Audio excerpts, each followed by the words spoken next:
Welcome to newspaper analysis of 28th May. So what are the topics that we are going to see today? These are the certain highlights that we will try to understand.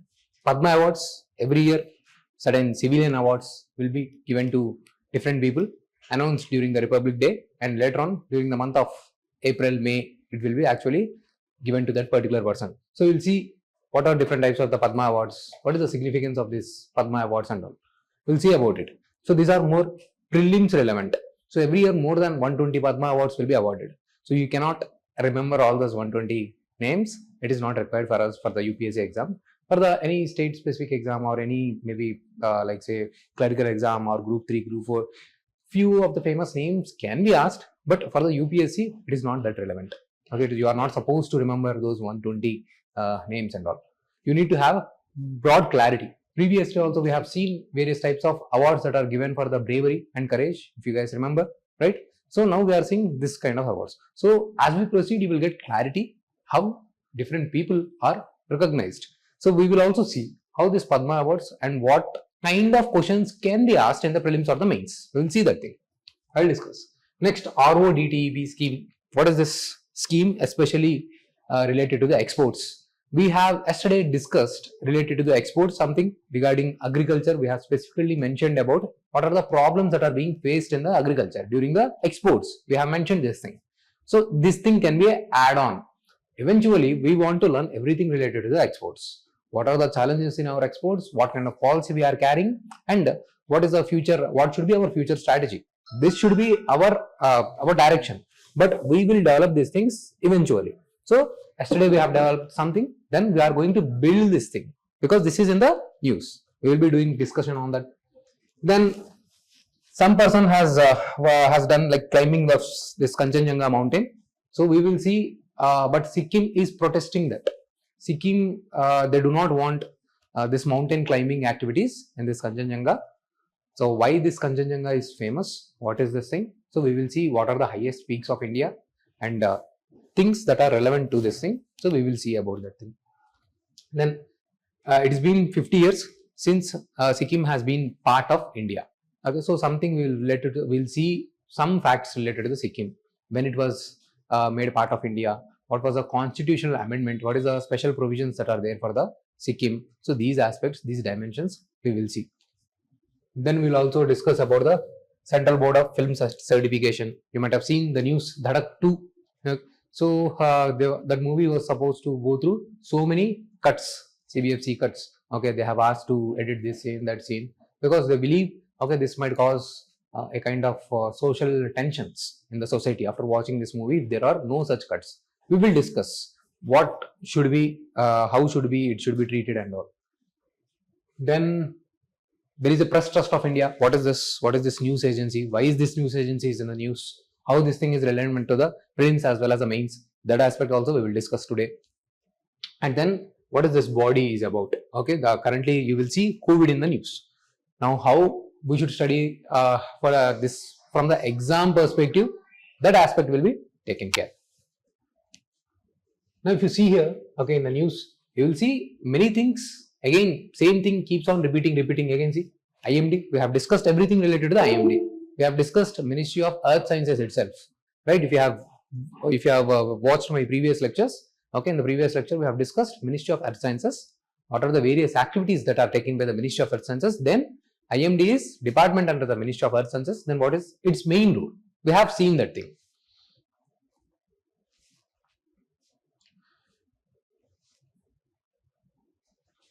See here, the same activity is going on. Israel, EU slams Israel's strike on civilian locations in the Gaza. So same thing, same matter related to the Israel-Gaza is going on. So when I was kid, I used to study all these things. Okay, now I am teaching to someone. Okay, these things keep on happening, the same things. You will not see major difference. Once you study the newspaper properly, initially it might look overwhelming. It feels you are studying a lot, everything, every day. But trust me, after you study in this manner for few months, I am saying just few months, 3 months, 4 months, 5 months, then your burden will be reduced. So next time when, say, we have already discussed the collegium system yesterday. What is collegium system? What is its role in the appointment? If I show you, they are talking about, see, we have here one news, okay, where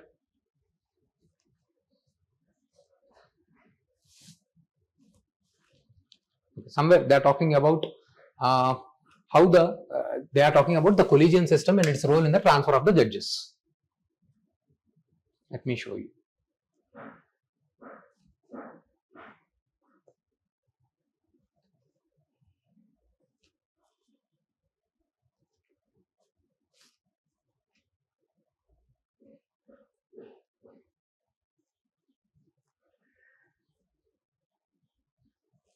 Okay, somewhere it is there. So even today, you have news in the collegium system because the collegium system has played role in transfer of the judges. That aspect we have already seen. I have told you this collegium is a group of a kind of body which consists of Supreme Court, like CJI plus 4 judges from the Supreme Court. It is a body of judges who take care of the appointment of judges in High Court and the Supreme Court, as well as the transfer of judges from one court to the another court. This is a body that takes care. So when you are a beginner, so you need to at least after going home, when you try to recall, so you should be in your own mother tongue, you should be able to recall what is collegium system in your own language, simplified language, how this has been evolved. If you are able to do this much, then I'm telling you, like, you are already ahead.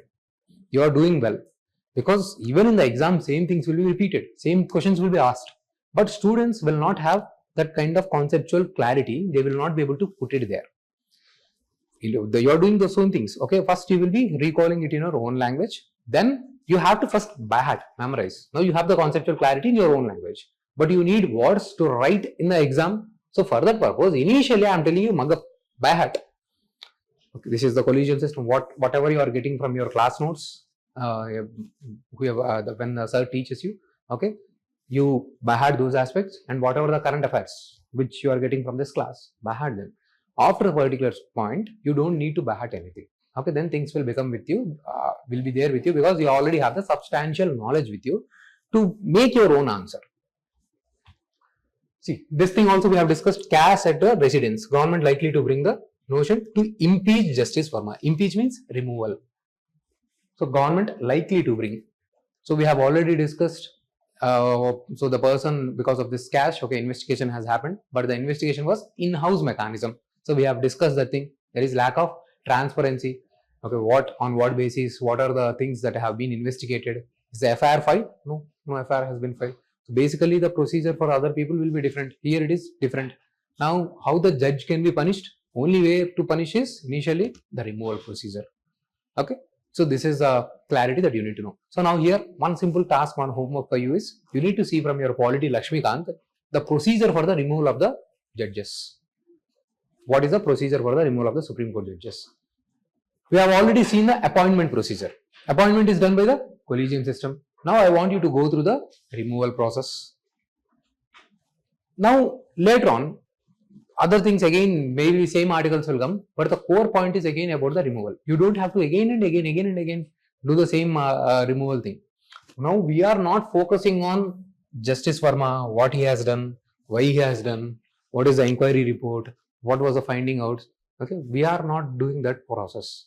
We are doing things that are relevant for our exam. So here we are taking care of only about the how we can introduce accountability, what is the problem of accountability in the judiciary, how the judges are being appointed, how the judges are being removed. That's it. Our job is this much. So you will be doing again and again same topics. You will see. We have done this thing, same thing, like say students, how they are struggling to get the visas, like say the SVEP certification was cancelled by the USA. The same issue is still continuing. Howard says something, no, you are not supposed to cancel these things with us. USA is saying, students, be careful. If you do any kind of practices, your visas will be checked. So those are going. Nothing substantial for your exam thing, which we have already done. Whatever the important thing is, we have done.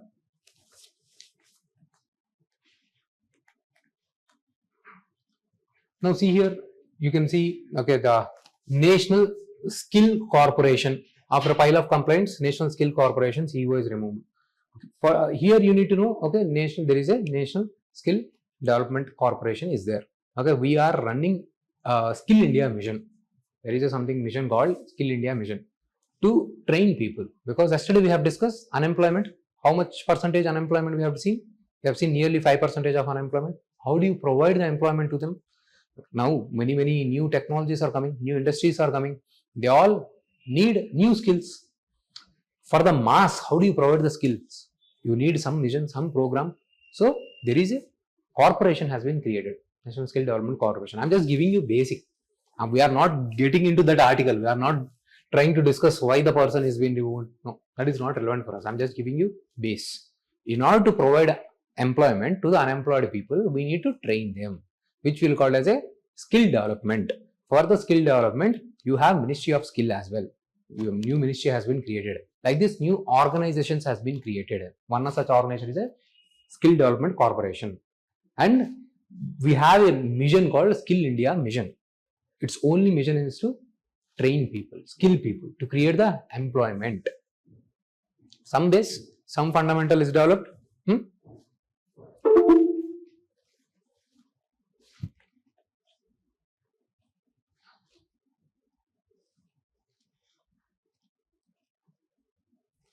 Now see here, carbon tax. Okay, I'll show you one thing. Okay, some exports to UK carry tariff risks as carbon tax left out of the FTA. We have discussed India and UK.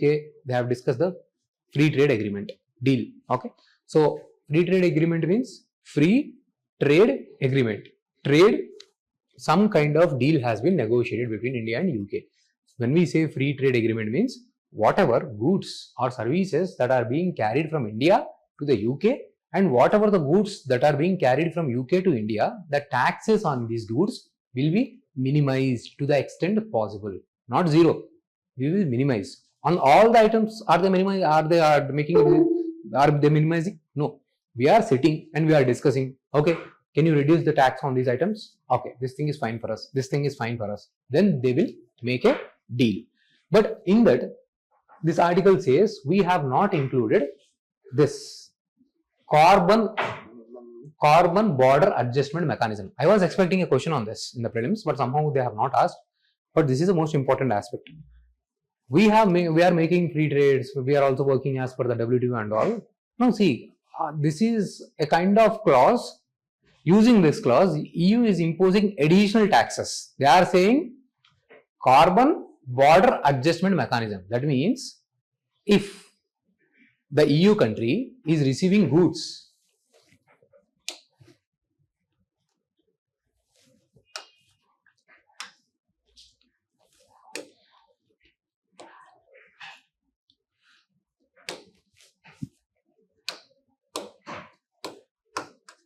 now say this EU country, not EU, European Union, not country, okay, group of nations, together we call it as a European Union. Okay, they are receiving goods from the India. Now they are saying we will, if this country is, okay, if the country is producing these goods using some kind of carbon or coal, fossil fuels, these are the which are causing some kind of pollution to the environment. Now they are being used in our nation. So we will impose additional tax on these countries. But if you see, generally, if you have to impose any kind of taxes, we have already discussed there is a WTO, right? World Trade Organization, which is talking about removal of such a kind of taxation between the countries when we do the trade. There is one mechanism. If you have to impose any kind of taxes, exceptions, we have seen there was no such kind of exception. We have seen what kind of exception? Only thing when another country is dumping goods in you, or providing subsidies, or any kind of national emergency. We have seen these are the three exceptions. So if you have to go by the rules based mechanism, so this CBAM which European country has introduced, it cannot go as per the WTO norms. This is one thing. Secondly, you might be also reading Paris Convention,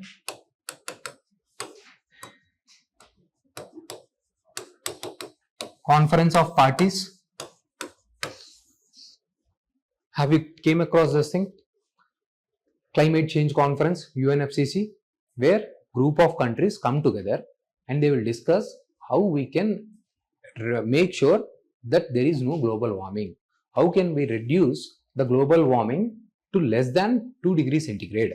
Okay, the rise should not happen more than 2 degrees centigrade. So this is where different countries are coming together and doing the discussions from the 1992 onwards. In the 1992, Earth Summit has happened. Let me give you some base. In the 1992, there was a Earth Summit.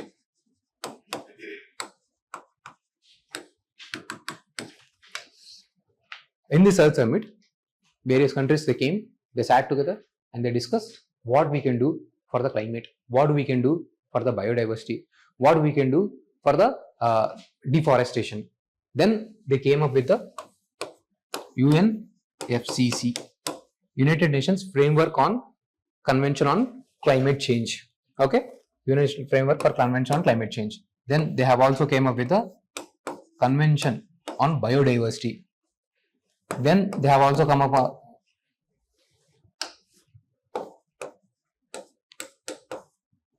combating desertification, a framework on combating desertification. They came together in the 1992 like this. They sat and they discussed, okay, let's do something for the emerging problems, world problems regarding environment.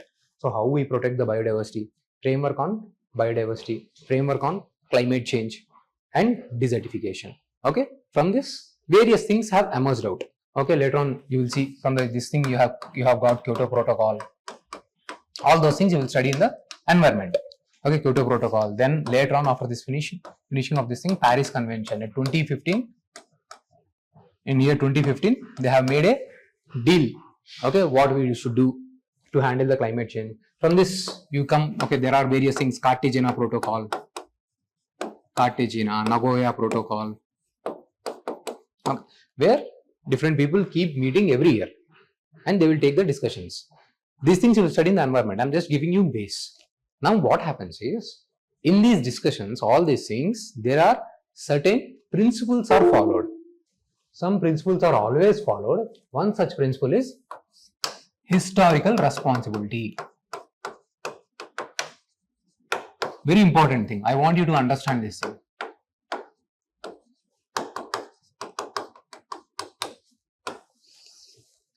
Historical responsibility. That means whatever the global warming that is happening, whatever the climate change that is happening, how much contribution was made by India? From when are we industrialized? Before 1991, we were hardly an industrial nation. We have not released any kind of greenhouse gases in the atmosphere. Who were the countries that were releasing these carbon dioxide in tons and tons and tons? Okay, European countries, okay, especially UK, and then later on USA. These were the countries. When we do not know the definition of industry itself, they were doing all facts of industrialization, deforestation, okay, like exploitation, everything.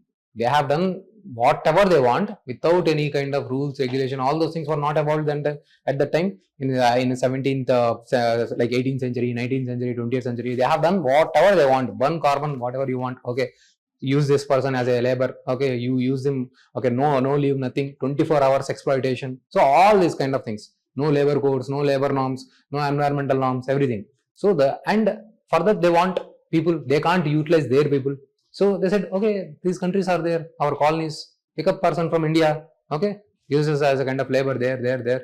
Okay, they said, we want coal, pick up from India, okay, burn it in our, burn them, okay, use them as a kind of fuel and sell those products again in India, okay. So we are getting money, they are paying this thing. So this way historical things, they are responsible. So historical responsibility is the basic principle. Who is responsible? This is the first question, okay. In all these international negotiations, this is the first thing happens. Then second principle is CBDR, common but differentiated responsibility. CBDR, common but differentiated responsibility. For suppose his capacity is different, your capacity is different, my capacity is different. We are doing contribution or supporting some activity based on our own capacities. Common responsibility but differentiated responsibility. Have you understood this principle? CBDR. These are the two principles that you should know. Historical responsibility, common but differentiated responsibility. So based on this thing only, if any kind of environmental principles or any kind of environmental rules and regulations has to be introduced, they has to be introduced based on these principles. Now Europe is saying, without going through these principles, we are imposing carbon tax. They are saying we will impose up to 25 to 30% of tax on the items that are coming from these countries who do not follow strict environmental standards. How can we follow such a kind of strict environmental standards? We do not have access to technology. We do not have access to resources. We are saying, okay, provide us some technology, provide us some money, we will be able to do. They are saying, don't burn the coal. Okay, if we don't have to burn the coal, then provide us technology, we will develop the solar technology. We will develop the renewable technology. We have huge poverty. We cannot use so much of money in the renewable energy. Give us money. So there we are going for discussions under this UNFCCC, Kyoto Protocol, Paris Conventions. They are saying, okay, we will provide you every year $100 billion every year. But nothing. Okay, they will not say anything. This is the topic that is mentioned in your even in ethics, international funding. Okay, so I am giving you the advice, international funding, but that is not flowing. And they are coming out of this thing, and now they are saying we are impose the tax. This is a huge concern for the India. They are going now. See, we have discussed one article where we are trying to file a case against the USA for imposing tax of up to 25% on our steel products in the WTO. But there I have told you, to fight that case, we do not have the functioning appellate mechanism in the WTO. We have discussed this thing. Dispute settlement body and the appellate body are not working. Dispute settlement body is there, but if you have any issues, the appellate body is not working because USA is disrupting this process. Are you able to recall? Now here they have mentioned only about the CBAM, the additional tax. Now if I am selling my steel for 100 rupees, now they are imposing 25 rupees tax on it. What is the purpose? What is the point? There is no rules-based order. There is no regards to this historical responsibility, CBDR. You are not considering all these principles. It's not a kind of right mechanism. Some under the disguise of environment, basically EU is doing this. This is a kind of double standards. It should not happen. So we have not taken discussion of this thing in the FTA. This is what we are trying to, the article is trying to talk about. Exports to UK carry tariff risk as carbon tax left out of the FTA. Okay. How FTAs could impact India's agriculture trade, we have already discussed. Okay, yesterday's article, same thing. UK thing, whatever. Okay, we have discussed. So I have told you somewhere around $800 billion of thing that to complete total exports and total export of value of goods and services. $800 billion. Okay, so I'm saying this thing because we are going to take up additional things regarding the same exports today. So this thing was also keep on coming in the news. Now execution of the model for the 5th generation fighter gets the nod. HAL to bid with the private firm. Okay, so here the most important thing that you have to understand here is so we are going to develop the 5th generation aircraft. So currently we do not have any kind of 5th generation aircraft. This is a very fundamental question. Last year UPSC prelims they have asked. Very fundamental question last year, not this year. They have asked, so they have given some fighter jet. India has this thing. India does not have 5th generation fighter aircraft. We have only 4th generation. We are trying to develop 5th generation aircraft. Okay, but it is going to take few more years. Even if we do everything, it is going to take till 2030. Till then, we have to do some kind of modification in the 4th generation aircrafts, Sukhoi, okay, whatever the aircrafts, okay, then we have to make the modifications. Now, why are we focusing on this thing? I have told you, this is a new kind of warfare, new age warfare. Now, whatever the warfare that is happening, it is a new age warfare. Drones, fighter jets, they are sending missiles, okay, yes, new tech-oriented warfare. You have to, do missile attacks from your fighter jets, and these fighter jets should not be tracked by the radars. I have told you we have the tracking system. We have discussed this thing. ARKs we have discussed. We have discussed various kinds of tracking systems that India has. Now 5th generation aircrafts basically they have the stealth technology. Stealth.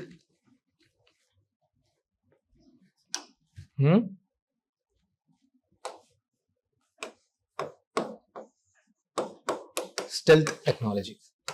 That means radars cannot identify the jets. Now you can fly and you can finish off the target. You can go for this long range beyond visual air missiles, you can go for those kind of missiles, long range targets and all, everything. Okay, BrahMos missiles, all those things. So for that we need this 5th generation aircraft, which the Indian government is planned to develop in the next few years. Now even for this thing we are taking the engine, GE engine. Currently for our 4th generation aircrafts and all, or upcoming whatever the plans we are making 5th generation aircrafts, so we use a engine called GE engine, basically which is from the USA. We do not have the indigenous engine. So you might have seen the trending news in the Twitter or something. The people are trending the Kaveri engine, Kaveri. Okay, if you are following, most of the UPSC aspirants do not follow social media much. Okay, but this is trending, Kaveri engine. Kaveri engine, they are talking about promote the indigenous engine, reduce the dependency. Now I have told you, US is not reliable partner. You have discussed this thing. So again, GE engine, you want to purchase it from the USA. Why to do that thing? Okay, so we do not know what kind of engine they might sell. Okay, so that's why to import these kind of crucial things, develop our own engine, Kaveri engine. Okay, so that is the thing that is the article is talking about. More things will come up, then we will discuss. 5th generation fighter aircraft. Okay, the program is called Advanced Medium Combat Aircraft Program, execution mode. Hindustan Aeronautics what is this thing? Yeah, the Aeronautics Development Agency will lead the project in partnerships with the Indian industry. That's it. So have you understood the importance of this, that small article, right?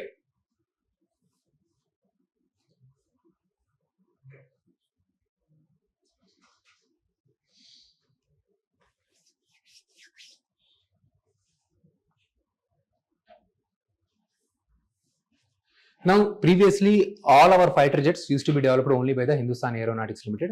Now, even the private player can come into the play and they can go for the bidding, or HAL can enter in partnership with this private player and they can develop the projects. Previously, there was like kind of monopoly. Now, we want to break that thing. We want to develop more and more industries, more and more companies to be developed in the defense industry, right? So, let's see how more news will come out on this thing. Understood what is Kaveri and what is 5th generation? Do we have 5th generation? No. Okay, so this is one point that you have to go. Simple question that was asked in the UPSC prelims last year in the 2024. Okay, in that question, if one statement was eliminated, India does not have the 5th generation, your answer is arrived. Okay, even this year also they have asked, like quantum technology was so much in the news. They are trying to develop the quantum computers. In the February or March, there was so much of the news that Microsoft have developed the quantum chips. They have, instead of Microsoft, they have given IBM, I guess. If you eliminate that statement, your answer is arrived. So my point here is, some current affairs will be very easy. Like I have mentioned, Kavach, it was so much in the news because of the railway accidents. If you eliminate one statement, Kavach is indigenously developed. It is as basic as for like a polity question, fundamental basic questions. So there will be few questions which will be very easy, doable. So do not believe the words that UPSC is the most toughest difficult exam. No. If the person is studying consistently in an organized manner, definitely she can clear the prelims in a very good, with very good score, without falling in the border range. Okay, so when you clear the score with a good margin, then you can peacefully study for the mains. Now, whoever is watching the video, if you guys are falling in this margin border range, like I'm getting so many questions from the students that what would be the cutoff, will we get through or not? Now, this is not the time for the discussion or falling in the trap. If you invest these 10 to 14 days in a right manner, if you can utilize this 14 days in a judicious manner, definitely will get the extra leap. Most of the students, I'm saying, because out of stress, out of confusion, they will not be able to study. But what will they do if they clear the exam? This 14 days, they are not going to get back. Anyway, students have to study for the mains. So my suggestion should be, do not waste the time. You do not know, now you are in the border area, so you may fall this side or that side, whatever it is. Okay, but if you get the chance to write the mains, these 10 days should not pull you down. Already there are only 85 days around.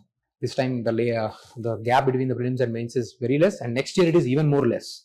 So the focus should be on mains, not on the cutoff and all. So close those discussions and start preparing for the mains right away. So see here, the AMCA Mk1 will fly on the existing 90 kN class engine, that is GE engine, and Mk2 will be powered by the stronger engine to be developed indigenously by Gas Turbine Research Establishment in collaboration with the foreign defense major. Okay, so we are going to develop various aircrafts under it. First, initially few will be developed under the same engine. Later on, we will develop the indigenous engine. Okay, can you see here? F-22, F-35. Whenever you get the F name for the fighter jet, it is a US's 5th generation aircraft. USA has already this 5th generation aircraft. China, our bro. Okay, they also have. Whenever you get the J, okay, this is the China's generation aircraft. Now see, we are behind other countries. We have not taken up initial steps. Okay, so we are lagging behind this 5th generation aircraft. So now even we want to develop, it will take 5-6 years. By that time, some other advanced technology might come up. So we should always because we should always be advanced or ahead in this kind of defense technologies. We know how our neighbors are. Okay, when your neighbors are not good, then you have to focus on all these aspects. See, Russia has a Sukhoi. So can you guys now like say when you see F-22 or J-13, Sukhoi, now you will not go blank. You will understand. Okay, fighter aircrafts. Within this, there are first, second, third are ruled out. Only currently in the market are third and fourth. Currently, we are using this third and fourth. Okay, so we want to develop the 5th. Hindustan Aeronautics Limited. This is the agency which used to develop the aircrafts. Now we are giving it to the even private players who want to develop.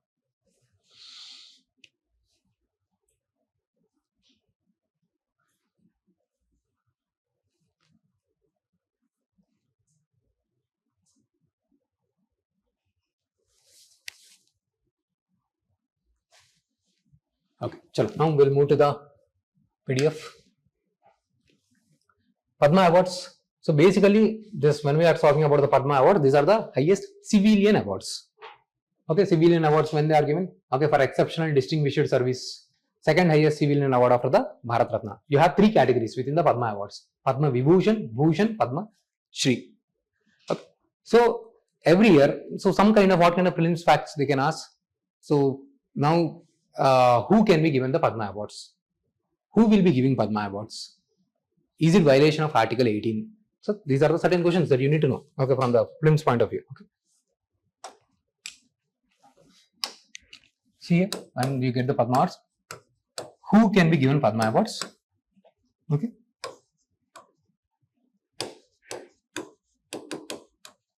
Why they will be given? By whom it will be given? These are some basic fundamental things that you need to know. And second thing, is it violation of Article 18? What is Article 18?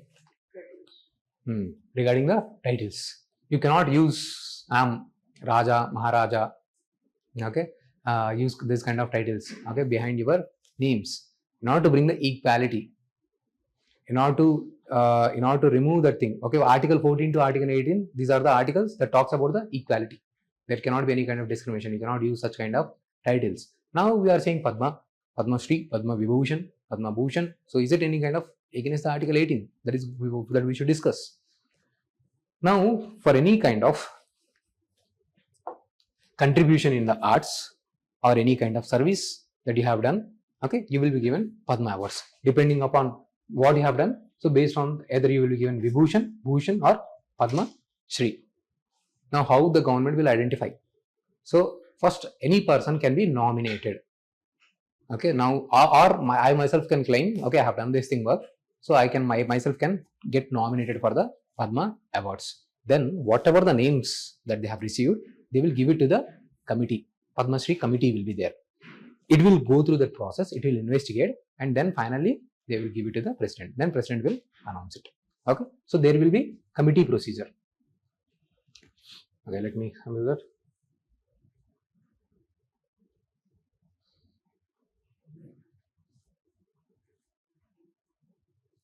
See here, nominations can be made by anyone, including the state governments, union territories, central ministries, and previous awardees.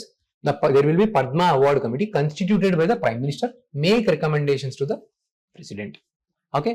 Generally, it is not given posthumously. Posthumously means once the person is died, okay, generally it is not given. But however, in exceptions, it is always given. Okay. So if I have given Padma Bhushan, can I be given Padma Vibhushan again? So yes, it can be given, but there will be some kind of gap, some 5 years gap. But in exceptions, even that gap can be removed. Okay. And no prefixes or suffixes. This cannot be used as a kind of prefix or suffix. It is basically, but we should not do away with these awards. This is a kind of recognition for your service. It is not a kind of title. It's a kind of recognition. So definitely it is not violating Article 18, but this cannot be used as a kind of title. It's a kind of recognition given to you. You can mention your recognition, but you cannot use this as a kind of title. So annually the limit is 120. And this limit does not include the posthumous award or awards given to the foreigners. So even to the foreigners, the awards can be given. That is a point that you need to know. Who cannot be awarded? Government servants, including those working with the PSUs, except doctors and scientists. For the government servants, this award will not be given. But if the government servant is doctor or scientist, then it can be given. Okay, basically it's not given to the government servants. So I don't think anything beyond this, there can be any prelims question from this. If the question was asked from the Padma Awards, you are well prepared. So you don't have to again do something else. This I have taken from the same directly. If you go for the Padma Awards government website, okay, you will get all this kind of information. Okay, from there I have collected the authentic information after class. So this can be given to all the persons, irrespective of the race, occupation, position or sex. Both Indian citizens and foreigners can be awarded. Basically not given after death, but it is allowed in case of exceptions. So these are announced annually on the evening of the Republic Day.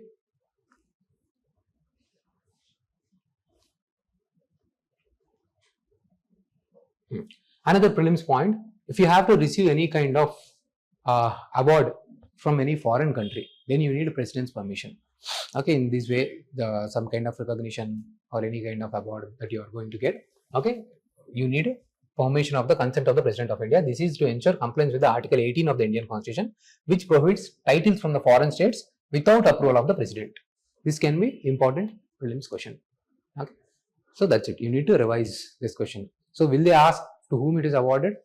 Okay, UPSC will not ask such factual question, but all these facts can be asked in the prelims because every year Padma Awards are announced. We have already done. We have made efforts for the I think we have seen Ashoka Awards. Why this thing as an award? We have already seen this thing regarding courage. Okay, those awards. These are the civilian awards, service related things. Okay. Now next, RODTEP scheme. It stands for Remission of Duties and Taxes on the Exported Products. It is a scheme introduced to support the Indian exports. Now understand. Previously, there used to be a scheme called Merchandise Exports from India scheme. That scheme was removed, and now we are running this RODTEP scheme. What is the scheme? What was this scheme and what was that scheme? So basically, in this scheme, in the Merchandise Export from India scheme, it is like kind of incentives. I told you exports will create more jobs. Exports will give you the money. So now I am saying, realizing that I am a government of India, realizing that exports is going to provide support to the nation and create the jobs. I am saying, if you guys export this much of items, then I will give you this amount of money. For suppose I am saying for every 100 rupees, I am giving you 10 rupees. You do whatever you want with the 10 rupees. Okay, you want to pay taxes, you pay. You want to enjoy, you enjoy. Okay, I am giving you some kind of incentive. This is the Merchandise Export from India scheme. Now, this is the violation of WTO rules. So, we are always the country which adhere to the rules. That is a very good quality of India. Okay, we don't violate the rules. We are not a kind of revisionist power like China. So, that's the reason. So, we always go based on the proper procedures and standards. Okay. So, point here is this is not allowed as per the WTO because you are giving the export subsidy directly. So, why it is not allowed by the WTO? Because you are distorting the trade. Or suppose there are two people. I am producing some good without any subsidy. I am producing at 10 rupees. Sorry, 100 rupees. Now another person is providing the goods whose cost is 105 rupees without any effort and all. But government is providing 10 rupees subsidy, then he is selling that product for 95 rupees. Now with all my efforts, I am getting affected. I am facing losses. So WTO will not allow such kind of things. You provide him knowledge, that is fine. You provide him technology, that is fine. But not this kind of incentives. Directly influencing the trade should not be given. So now you got the clarity. Now you know what is WTO. So initial class 1 we are trying to build the fundamental base. Okay, then you do not have the clarity. Now we are adding up many things. We are trying to interlink many things. So when you do certain things, it will become clear for you. So that's the reason this was eliminated. Now what is this difference? Here we are only removing the taxes. Now you are doing some kind of export. Now in the supply chain, in the process of production, I might have paid various central taxes, state taxes, local taxes, various taxes I might have paid. So those taxes, whatever the amount, you will get the return. This can be allowed. I am not imposing taxes. So giving incentive is a problem. Not imposing taxes is not a problem. So in this way, whoever is exporting, they are getting their money back. Whatever the tax they have paid. This is not directly related to the export. Tax incentive. Clear? This can be asked directly in the prelims. What is this? RODTEP scheme. Okay. Now I want to take you to the foreign trade policy. This was announced in the 2023. What was the amount that we have discussed yesterday? For total exports, total value of our exports for both the goods and services? Around 800. Imports is around 900. See, you have already got the good and fair knowledge. Now our target here is to make it 2 trillion. 2 trillion means $2,000. Okay.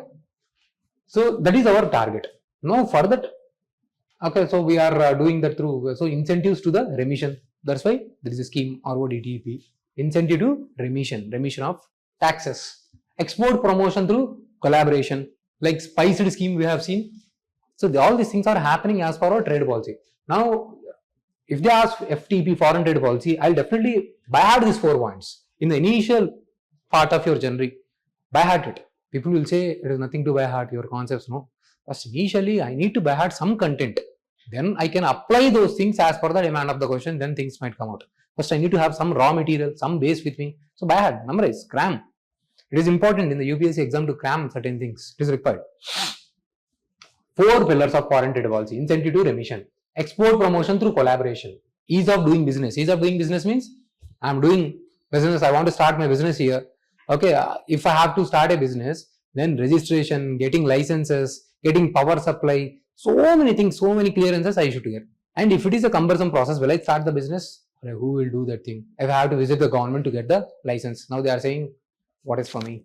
Give me something. Okay, if all these things are happening, okay, will any foreign investment happen in India? See, every state government along with the India, they are talking about the reforms, ease of doing business reforms. Simple clearances come at one point at one-stop clearances. Even in the Telangana, you might have seen this thing. Even in Andhra Pradesh, Maharashtra, every state government is taking this initiative. Okay, broadly we have this policy, ease of doing business. The same way we also have the ease of living. Okay. So this way, ease of doing business. Emerging areas, focus on the emerging technologies to boost the exports, e-commerce, technology-driven industries. The 4 pillars I will definitely remember. So target is 2 trillion. Nothing difficult so far. Certain towns will be promoted. Okay, Faridabad, Mirzapur, Moradabad and Varanasi. We have seen already in the railways, 1 district, 1 product. In the railway development program, what is that? Amrit Bharat stations program, where there will be 1 kiosk where we are marketing 1 product. Okay, one any local handicraft product and all. So that is also promoting the exports. Okay, as per this policy. Okay, here we are trying to promote any town might be famous for something. Like Kondapalli toys, famous. Okay, like this. Okay, they are trying to, for 1 town, they are taking what is a significant thing, then that will be promoted. So that is one of the strategy here. Capacity building, supporting, and then discontinued certain schemes, which you have discussed right now. Merchandise export of for India scheme, service exports from India scheme. For the same way as it is for the merchandise means goods. This is all these things. Services means which you cannot like say touch, which is not tangible. Okay, that is the thing. You are feeling just good. Okay, you are being provided some kind of good thing. Okay, so that is a different thing.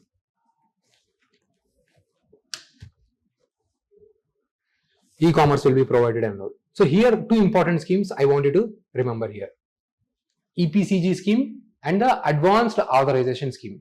Okay, so now see, as per the Advanced Authorization Scheme, permits duty-free import of the inputs used in the products that must be exported within a specified time period.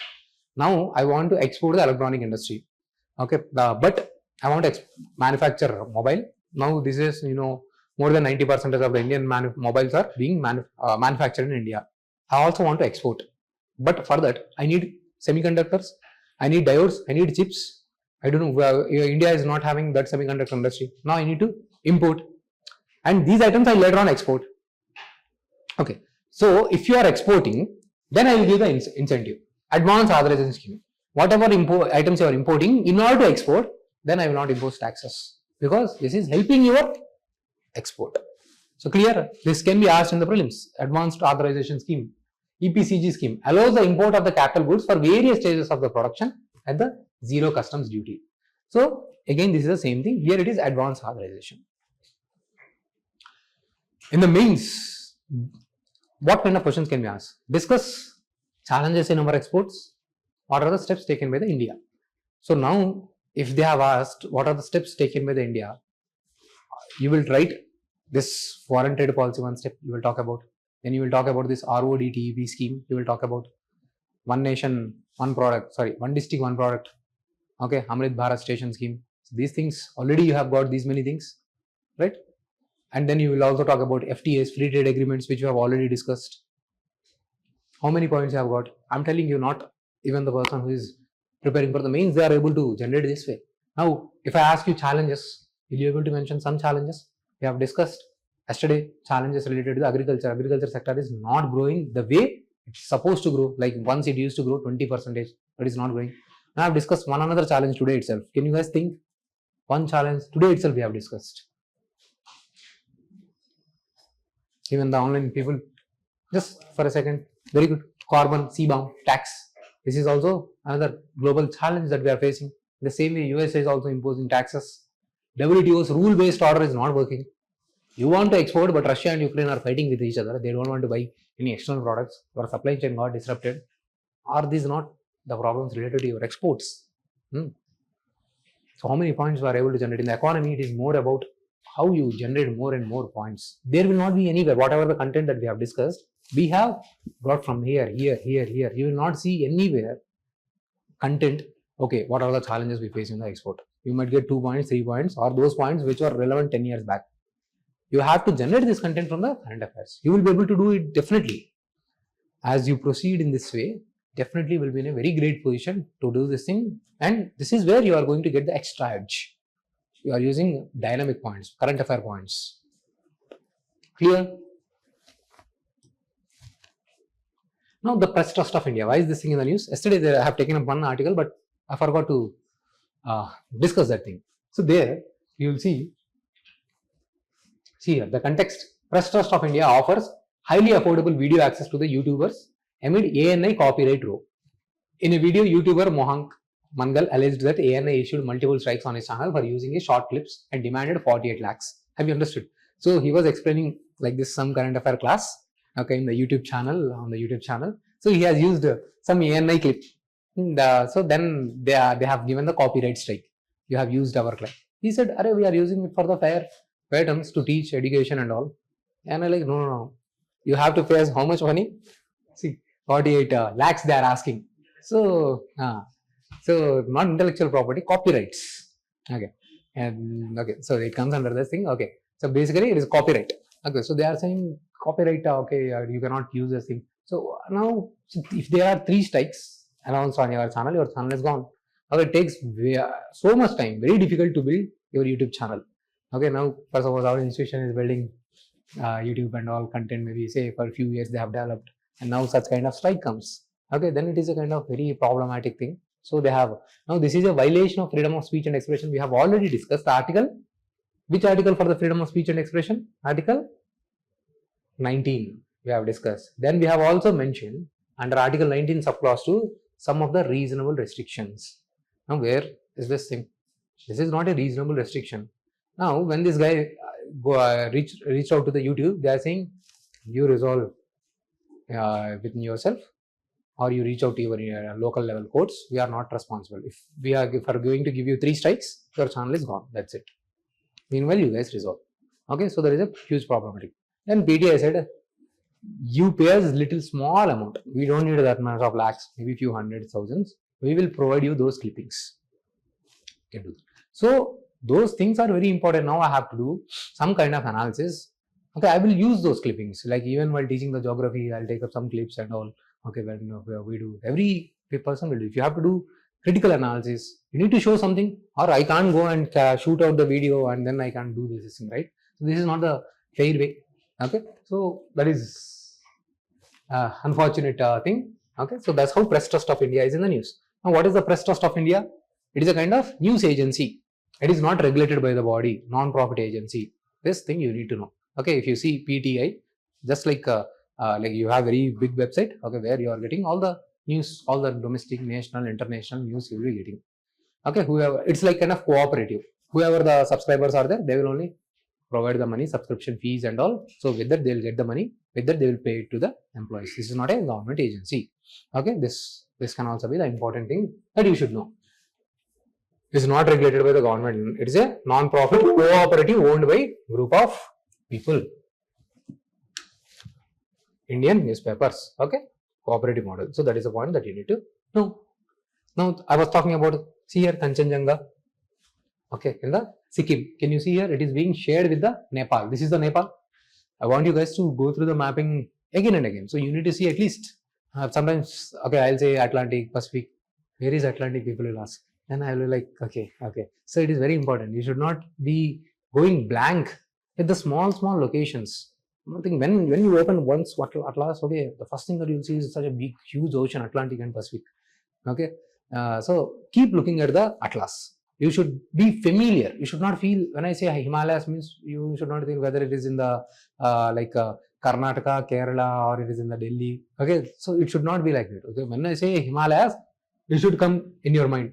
All these things. Can you see here? Okay, like this. Can you see almost broad, very broad, from west to east. Again, they are moving this way. Yesterday, I told you northeast, your borders are so very difficult to monitor. Can you see here? Huge mountains. Patkaibam, Naga Hills, Mizo Hills. You have seen this thing, and these areas are again getting heavily rainfall, good temperature, and huge vegetation, almost dense evergreen vegetations. Okay, so that's, you need to keep here. So, trekking, okay, the people climbing this Kanchenjunga, but Sikkim people say, "Arey, this is a temple for us." I visited on Sikkim. There, I have asked, okay, can we visit the mountain? Can we climb or do some kind of trekking and all? They said, no, it is holy place for us. Okay, we do not allow such places. Can you accept if someone is just going into your temple or any religious places, mosque or anything, or doing dancing and all? So you will get offended, right? So the Sikkim people are saying, the person who has climbed the mountain, they have done from the Nepal, because there is a border sharing between this. The mountain is being shared between the India and the Nepal. So they have written letter to our home minister, do something, do not allow such kind of trekking activities. And that is also the Sikkim. If you have visited, I visited the Sikkim. It's the mountain areas are very properly, very cleanly maintained state. Okay, they are like, say, my cousin, she has thrown some plastic there after eating the chips. The local people came there. Oh, you should not do this. They again hate her. She was like, sorry, I will not do it again. Okay, so the local people are so conscious. That's how it should be. Okay, they will not allow plastics in that area. So very environment friendly, and people are also very good. Okay, and it's like very beautiful location, Sikkim.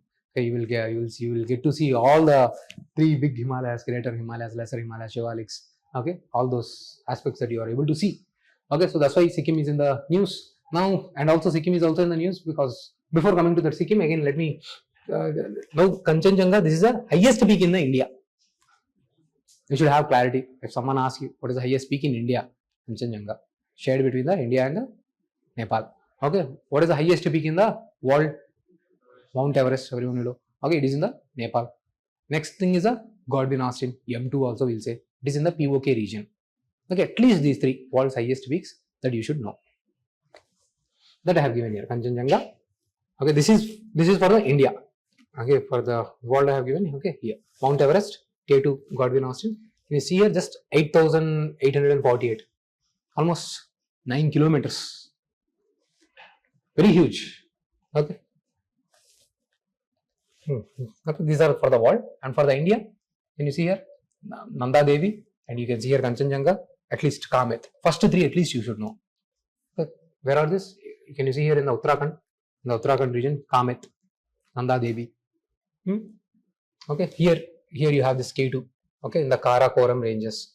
Just see, have an idea. Karakoram ranges, Ladakh ranges, Jaskar ranges, Greater Himalayas. Can you see here Nanga Parvat? Can you see here Namcha Parvat? These are the very famous mountains. Okay, your Brahmaputra river come here and it will take the turn at the Namcha Parvat. Okay. So go through that map again and again.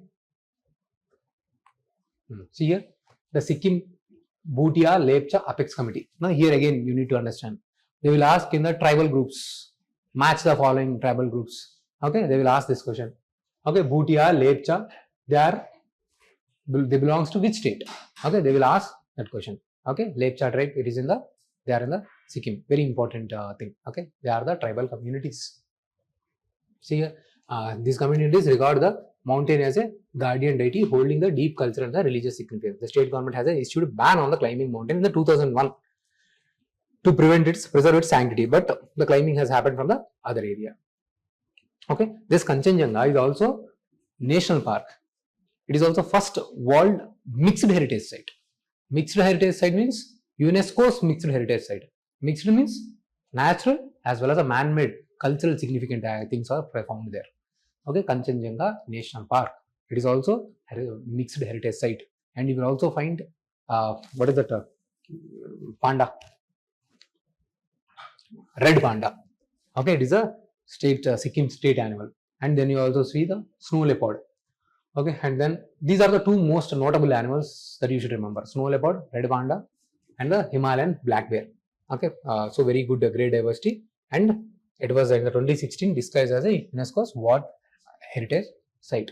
So we are coming across different terms: national parks, World Heritage Site, mixed World Heritage Sites. Okay, just get used to these things. Okay, you get familiar with these things. So when you get familiar, things will become easy. Okay, you will not struggle.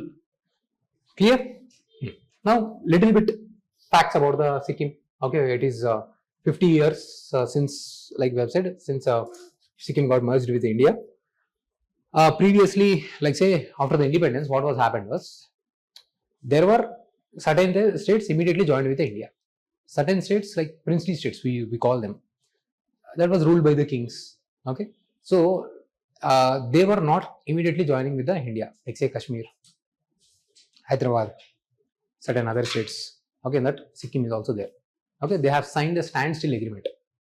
Kashmir, okay, in that case, they have signed an instrument of accession.